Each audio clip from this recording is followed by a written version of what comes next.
Salom aziz do'stlar. Bugun siz bilan hammamizni tashvishga solishi mumkin bo'lgan juda muhim va dolzarb mavzu haqida gaplashamiz. Internetda va jamiyatda keng tarqalayotgan shok.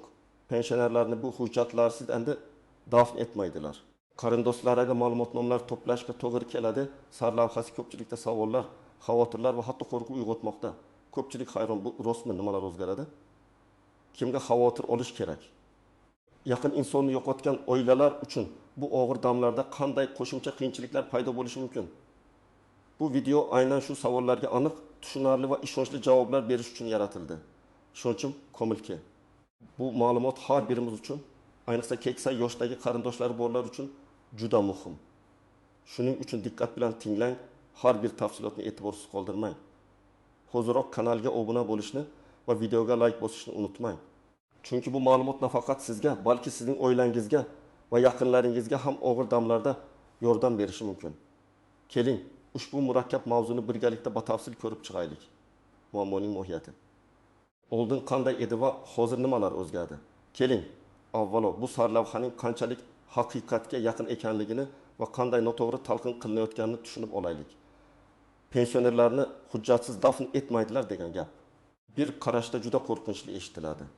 Ammo bu so'zlar har doim ham to'g'ri talqin qilinmaydi va asosan davlat tomonidan beriladigan dafn marosimi uchun nafaqa, shuningdek marhumning o'limi haqidagi rasmiy hujjatlarni olish jarayoniga tegishli.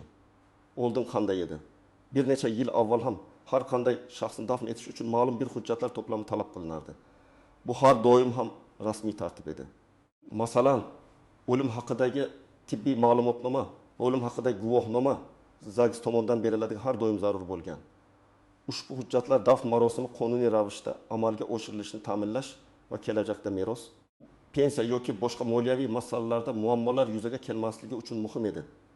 Biroq bu jarayonlar ba'zan kamroq nazorat ostida bo'lishi mumkin edi.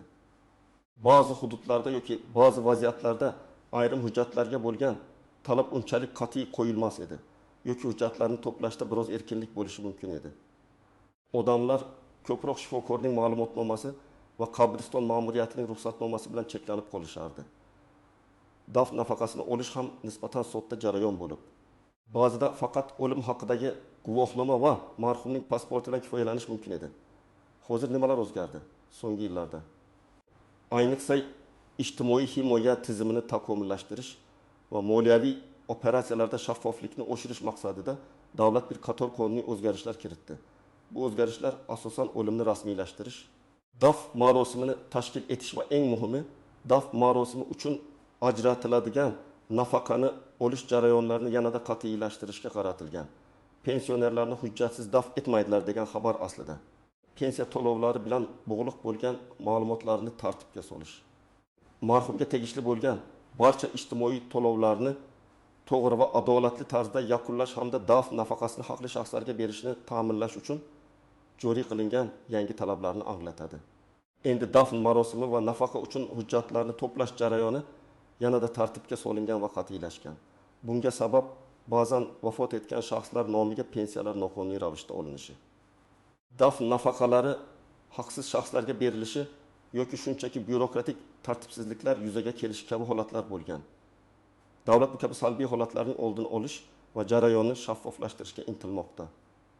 Endi nafaqat o'lim haqidagi guvohnoma, balki marhumning pensiya daftarchasi, pasporti, shuningdek dafn nafaqasini olishni istagan shaxsning qarindoshligini tasdiqlovchi hujjatlar ham talab qilinmoqda. Bu talablar ayniqsa pensionerlar uchun muhim, chunki ular ijtimoiy himoyaning eng muhim qatlamini tashkil etadi. Bu yangiliklar butunlay boshqa bir qonun yoki qoidalar yig'indisi emas, balki mavjud qoidalarni yanada qat'iyroq tatbiq etish va ularga amal qilishni talab qilishdir. Bu jarayon endi ancha qat'iy nazorat ostida. Asosiy qism bilan batafsil tahlil nimalarni bilish kerak? Kim xavotir olishi kerak va kim xavotir olmasligi kerak? Keling, vaziyatni yanada aniqlashtiramiz. Bu o'zgarishlar asosan quyidagilarga ta'sir qiladi. 1. Dafn nafaqasini olish jarayoni. O'zbekiston Respublikasi qonunchiligiga ko'ra vafot etgan pensionerning yaqin qarindoshlariga yoki uni dafn etish xarajatlarini o'z zimmasiga olgan shaxsga davlat tomonidan dafn marosimi uchun bir martalik nafaqa to'lanadi. Avvallari bu nafaqani olish nisbatan osonroq bo'lishi mumkin edi. Ammo hozirda bu jarayon yanada shaffof va tartibli bo'lishi uchun qo'shimcha hujjatlar talab etilmoqda. Bu hujjatlar nafaqaning haqli shaxsga yetib borishini ta'minlaydi. 2. Marhumning pensiya to'lovlarini to'xtatish. Vafot etgan pensionerning pensiya to'lovlari o'lim haqidagi hujjatlar asosida to'xtatiladi. Agar bu jarayon kechiksa yoki hujjatlar to'liq bo'lmasa, bu holatda pensiya to'lovlari noqonuniy ravishda davom etishi mumkin. Bu esa kelajakda huquqiy muammolarga olib keladi. Nimalarni bilish kerak? Endi daf marosimi va daf nafaqasi uchun quyidagi asosiy hujjatlar to'plami talab qilinishi mumkin. Bir o'lim haqidagi tibbiy ma'lumotnoma. Bu shifokor tomonidan beriladigan birinchi va eng muhim hujjat. Unda o'lim sanasi, vaqti va sababi ko'rsatiladi. Bu ma'lumotnoma rasmiy o'limni tasdiqlovchi hujjat hisoblanadi. 2. O'lim haqidagi guvohnoma bu ZAGS fuqarolik holati dalolatnomalarini qayd etish bo'limi tomonidan beriladigan rasmiy davlat hujjati. O'lim haqidagi tibbiy ma'lumotnoma asosida beriladi. Bu hujjat bo'lmasa, marhumning o'limi qonuniy jihatdan tan olinmaydi. 3. Marhumning pasporti va pensiya daftarchasi yoki ID kartasi. Bu hujjatlar marhumning shaxsini tasdiqlash va uning pensiya oluvchisi ekanligini isbotlash uchun zarur. Ayniqsa, pensiya daftarchasi uning ijtimoiy maqomini ko'rsatadi. 4. Dafn nafaqasini olish uchun ariza. Bu ariza dafn xarajatlarini ko'targan shaxs tomonidan yoziladi. 5. Arizachining pasporti yoki ID kartasi va marhum bilan qarindoshlik rishtalarini tasdiqlovchi hujjatlar. Masalan, tug'ilish haqidagi guvohnoma farzandi bo'lsa, nikoh guvohnomasi turmush o'rtoq bo'lsa va hokazo. Bu hujjatlar nafaqa haqli shaxsga berilishini ta'minlaydi. Kim xavotir olishi kerak asosan? Quyidagi toifadagi shaxslar bu yangi qoidalardan xavotir olishlari va oldindan tayyorgarlik ko'rishlari lozim. 1. Keksa yoshdagi, ayniqsa yolg'iz yashaydigan yoki yaqin qarindoshlari uzoqda bo'lgan pensionerlarning oila a'zolari. Bu holatda vafot sodir bo'lganda hujjatlarni tezda to'plash ancha qiyin bo'lishi mumkin. Masalan, Qashqadaryo viloyatining chekka qishlog'ida yashovchi Saqimit yoshli buvisi bor oilani ko'rib chiqaylik. Uning farzandlari Toshkentda ishlaydi. Agar buvisi vafot etsa, farzandlarining darhol yetib kelishi va hujjatlarni joyiga qo'yishi qiyin bo'lishi mumkin. Agar buvisi pasportini yo'qotgan bo'lsa yoki pensiya daftarchasini topish qiyin bo'lsa, bu jarayon yanada murakkablashadi. Buning uchun oldindan bu hujjatlar qayerda ekanligini aniqlashtirib qo'yish juda muhim. 2. Hujjatlari tartibsiz bo'lgan pensionerlar. Agar pensionerning pasporti yaroqsiz holatda bo'lsa, pensiya daftarchasi yo'qolgan bo'lsa yoki shaxsiy ma'lumotlarida nomuvofiqliklar mavjud bo'lsa, bu holatda o'limni rasmiylashtirish va dafn nafaqasini olishda jiddiy muammolar yuzaga kelishi mumkin. Misol uchun, Farg'onada yashovchi 75 yoshli otaxon pasportining muddati o'tgan bo'lishi mumkin yoki u pasportini yo'qotgan bo'lib, yangisini olmagan. Vafot etgan taqdirda uning shaxsini tasdiqlash va pensiya ma'lumotlarini tekshirishda katta qiyinchiliklar yuzaga keladi. Bu esa nafaqa olish jarayonini haftalab cho'zib yuborishi mumkin. Qarindoshlik darajasi to'liq aniq bo'lmagan holatlar. Agar dafn xarajatlarini ko'targan shaxs marhum bilan to'g'ridan-to'g'ri qarindoshlik rishtasiga ega bo'lmasa, masalan, qo'shni yoki uzoq qarindosh, nafaqa olishda qo'shimcha tushuntirishlar yoki hujjatlar talab qilinishi mumkin. Tasavvur qiling, Toshkent markazida yashovchi, lekin yaqin qarindoshlari yo'q bir kampir vafot etdi. Uning dafn marosimini unga yillar davomida qarab kelgan qo'shnisi tashkil qildi. Qo'shnisi dafn nafaqasini olishga harakat qilsa, u o'zining qarindoshlik rishtasini isbotlay olmaydi. Shuning uchun bu jarayon murakkablashadi. Bunday holatlarda alohida tartibda fuqarolarning o'zi boshqarish organlari mahalla orqali yordam ajratilishi mumkin. Lekin bu jarayon vaqt talab qiladi. Kim xavotir olmasligi kerak, agar sizning qarindoshlaringizning barcha hujjatlari, pasport, pensiya daftarchasi va boshqalar tartibda bo'lsa, ularning qayerda saqlanayotganligini bilsangiz va ular bilan doimiy aloqada bo'lsangiz, jiddiy xavotirga o'rin yo'q. Shunchaki vafot sodir bo'lganida amal qilinishi kerak bo'lgan bosqichlarni va talab qilinadigan hujjatlar ro'yxatini bilishingiz kifoya. Asosiy e'tibor hujjatlarning to'g'riligi va ularning mavjudligiga qaratiladi. Asosiy qism 2. Qoidalardagi istisnolar, tuzoqlar va noaniq nuanslar har qanday qoida kabi bu yangi tartibda ham istisnolar. E'tibor berish lozim bo'lgan tuzoqlar va noaniq nuanslar mavjud. Ularni bilish sizga jarayonni osonroq kechishiga yordam beradi. 1. O'lim haqidagi tibbiy ma'lumotnomaning kechikishi. Eng katta muammolardan biri bu o'lim haqidagi tibbiy ma'lumotnomani olishda yuzaga keladigan kechikishlar. Agar o'lim uyda sodir bo'lsa va shifokor o'lim sababini aniqlashda shubha qilsa, masalan, zo'ravonlik alomatlari, kutilmagan o'lim, u holda sud tibbiyot ekspertizasi talab qilinishi mumkin. Bu esa tibbiy ma'lumotnomani berishni bir necha kungacha, ba'zan hatto haftalargacha cho'zib yuborishi mumkin. Misol, Sirdaryo viloyatida 7000 yoshli keksa bir ayol to'satdan uyda vafot etdi. Oilasi shifokorni chaqirganda. Shifokor o'lim sababini aniq aytishdan bosh tortdi va ichki ishlar organlariga xabar berdi. Natijada sud tibbiyot ekspertizasi tayinlandi. Bu esa marhumning daf marosimini o'tkazishni bir necha kunga kechiktirdi. Chunki tibbiy ma'lumotnoma berilmaguncha ZAGS o'lim guvohnomasini bermadi. Oilaga bu kechikishlar juda og'ir bo'ldi. Pasportning yo'qolishi yoki yaroqsiz holatga kelishi. Agar marhumning pasporti yo'qolgan bo'lsa yoki yaroqsiz holatga kelgan bo'lsa, bu shaxsiyatni tasdiqlashda jiddiy muammolar tug'diradi. Ba'zi hollarda marhumning shaxsini tasdiqlash uchun boshqa hujjatlar, tug'ilish guvohnomasi, nikoh guvohnomasi kabi yoki mahalla fuqarolar yig'inining ma'lumotnomasi talab qilinishi mumkin. Bu esa qo'shimcha vaqt va harakat talab qiladi. Nuans: ba'zi holatlarda marhumning fotosuratini va yaroqsiz pasportini taqdim etib, ZAGS o'lim guvohnomasini berishi mumkin. Ammo bu holatda pensiya jamg'armasi daf nafaqasi uchun qo'shimcha ma'lumotlar so'rashi mumkin. Agar pasport umuman yo'q bo'lsa, avvalo uning yo'qolganligi haqida ichki ishlar organlariga ariza berish, so'ngra marhumning shaxsini boshqa yo'llar bilan tasdiqlashga harakat qilish kerak bo'ladi. O'tiz: qarindoshlarning mavjud emasligi yoki uzoqda bo'lishi.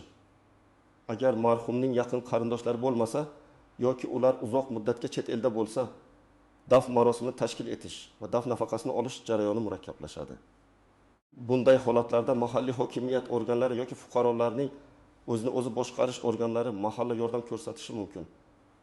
Ammo bu ham ma'lum bir protseduralar va vaqtni talab qiladi. Tuzoq: ba'zi mahallalarda yoki qishloqlarda agar yaqin qarindoshlar bo'lmasa, mahallaning faollari qo'shnilar dafn marosimini tashkil etishga yordam berishadi. Ammo davlat tomonidan beriladigan nafaqani olish uchun baribir qonuniy vakil yoki dafn xarajatlarini ko'targan shaxs bo'lishi va buni hujjatlar bilan tasdiqlash kerak. Aks holda nafaqa berilmaydi. 4. Chegara hududlarda yoki xorijda vafot etish. Agar pensioner chegara hududida yoki xorijda vafot etsa, hujjatlarni rasmiylashtirish yanada murakkablashadi. Xorijda olingan o'lim haqidagi hujjatlarni O'zbekiston qonunchiligiga muvofiq legallashtirish yoki apostil qo'yish talab qilinadi. Bu esa xarajat va vaqtni oshiradi. Misol: Germaniyada istiqomat qilayotgan o'zbekistonlik pensioner vafot etdi. Uning farzandlari uni O'zbekistonda dafn etishga qaror qildi. Buning uchun Germaniyada olingan o'lim haqidagi guvohnomani o'zbek tiliga tarjima qilib, notarial tasdiqlatish va O'zbekiston elchixonasida legallashtirish kerak bo'ldi. So'ngra O'zbekistonga olib kelingandan keyin bu hujjatlar asosida ZAGSda O'zbekiston o'lim guvohnomasini olish kerak. Bu jarayon bir necha hafta davom etdi va oilaga katta tashvish tug'dirdi. 5. Daf nafaqasining miqdori va uni olish tartibi. Daf nafaqasining miqdori qonun hujjatlari bilan belgilangan va vaqti bilan o'zgarishi mumkin. U pensiya jamg'armasi tomonidan to'lanadi. Nafaqani olish uchun pensiya jamg'armasining hududiy bo'limiga murojaat qilish lozim. Noaniq nuans. Ba'zida odamlar daf nafaqasi faqat vafot etgan pensionerning eng yaqin qarindoshlariga beriladi deb o'ylashadi. Aslida nafaqa marhumni daf etish xarajatlarini o'z zimmasiga olgan har qanday shaxsga berilishi mumkin. Faqat u tegishli hujjatlarni taqdim eta olsa.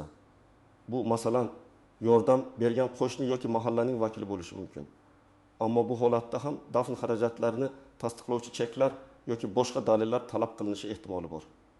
Amaliy maslahatlar. Tomoshabin nima qilishi kerakligi haqida aniq qadamlar aziz do'stlar. Endi eng muhim qismga o'tamiz. Bu vaziyatda nima qilish kerak? Qanday qilib oldindan tayyorgarlik ko'rish mumkin va o'lim sodir bo'lganda qanday harakat qilish kerakligi haqida aniq amaliy ko'rsatmalar. Bu maslahatlarga amal qilish orqali siz og'ir damlarda yuzaga kelishi mumkin bo'lgan ko'plab muammolardan qochishingiz mumkin. Bir hujjatlarni oldindan tartibga soling. Pasportning amal qilish muddati o'z yaqinlaringiz. Ayniqsa keksa pensionerlarning pasportlarining amal qilish muddatini tekshiring. Agar muddati o'tgan bo'lsa, ularni yangilashga yordam bering. Bu shaxsni tasdiqlovchi eng muhim hujjatdir. Bu pensiya daftarchasi. pensiya daftarchasini yo'qotmasdan xavfsiz joyda saqlang. Uning nusxasini ham olib qo'yish zarar qilmaydi. Agar mavjud bo'lmasa, pensiya jamg'armasiga murojaat qilib, qayta tiklashga yordam bering. J. Boshqa shaxsiy hujjatlar.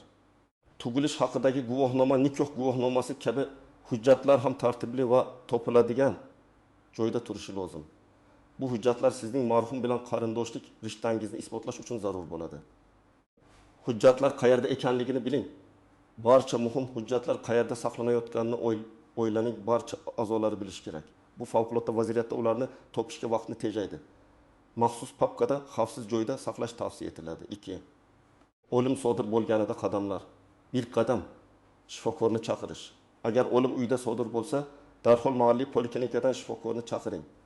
Agar o'lim shubhali yoki kutilmagan bo'lsa, 2. Militsiya raqamiga ham qo'ng'iroq qilish kerak bo'ladi.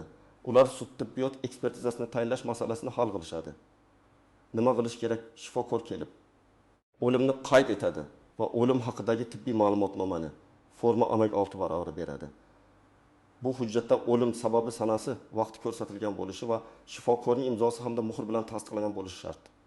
Agar shifokor biror sababga ko'ra buni bera olmasa, uni qayerdan olish mumkinligini so'rang. Bu hujjatda xatolar yoki noto'g'ri ma'lumotlar bo'lmasligiga e'tibor bering. Qayerga borish? Uyga shifokor chaqiriladi. 2 qadam. O'lim haqidagi guvohnomani olish. O'lim haqidagi tibbiy ma'lumot qo'lingizda bo'lgach, davlat xizmatlari markaziga DXM yoki fuqarolik holati dalolatnomalarini qayd etish bo'limiga ZAGS murojaat qiling. O'lim haqidagi tibbiy ma'lumotnomani, marhumning pasportini yoki ID kartasini va arizachining pasportini taqdim etib, o'lim haqidagi guvohnomani oling. Qayerga borish? Yashash joyingizdagi davlat xizmatlari markazi DXM yoki ZAGS bo'limi. 3 qadam dafn marosimini tashkil etish. O'lim haqidagi guvohnoma qo'lingizda bo'lgach, siz qabriston ma'muriyatiga murojaat qilib, marhumni dafn etish uchun ruxsatnoma olishingiz mumkin. Nima qilish kerak? O'lim guvohnomasini taqdim eting. Qayerga borish? Qabriston ma'muriyati. 4 qadam dafn nafaqasini olish. O'lim haqidagi guvohnomani olganingizdan so'ng, marhumning doimiy yashash joyidagi pensiya jamg'armasining hududiy bo'limiga dafn nafaqasini olish uchun ariza bilan murojaat qiling. Nima qilish kerak? Quyidagi hujjatlarni tayyorlang. A. Dafn nafaqasini olish uchun ariza. B. Marhumning o'lim haqidagi guvohnomasi asl nusxasi. C. Marhumning pasporti asl nusxasi va pensiya daftarchasi asl nusxasi. Arizachining pasporti asl nusxasi va marhum bilan qarindoshlik rishtalarini tasdiqlovchi hujjatlar.